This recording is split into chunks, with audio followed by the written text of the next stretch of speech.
বের হ, বের হ দোকান থেকে, বের হ, বের হ। কি হয়েছে? ভাই ও চুরি করেছে, আমি হাতে নিতে ধরেছি। না মহাজন, আমি চুরি করিনি। ওই তুই চুরি করিসনি তো আমি চুরি করেছি নাকি? এই তোর জন্য আমার ভাইকে অবিশ্বাস করবো না? তুই 2 টাকার চাকার ওখানে কাজ করিস, আমার আগে থেকে সন্দেহ ছিল তুই চুরি করবি। এই বের করে দে। যা এখান থেকে।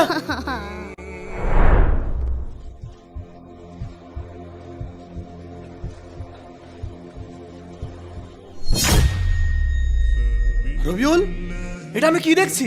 তার মানে তুই চুরি করেছিলি, অথচ তোর কথা বিশ্বাস করে আমি গরিব বাচ্চাটাকে তাড়িয়ে দিলাম। আপনি এখানে? চাচা আব্দুল আওয়াল কোথায়? আপনি জানেন না আমার ছোট্ট দাদু তো মারা গিয়েছে।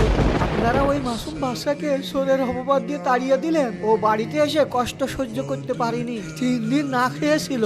তারপর আল্লাহর ডাকে সাড়া দিয়ে চলে গিয়েছে। মহাজন, গরিব মানুষ মানেই যে চোর, এই চিন্তা ভাবনা আমাদেরকে বাদ দিতে হবে। চাচা আমাকে মাফ করে দেন, না বুঝে আমি ওকে চোরের অপবাদ দিয়েছি। আমার কাছে মাপ চেয়ে লাভ নেই, যার কাছে মাপ চাবেন সে তো দুনিয়াতেই নাই। বন্ধুরা, গরিব মানুষ কি শুধু চোর হয়? আপনারাই বলুন।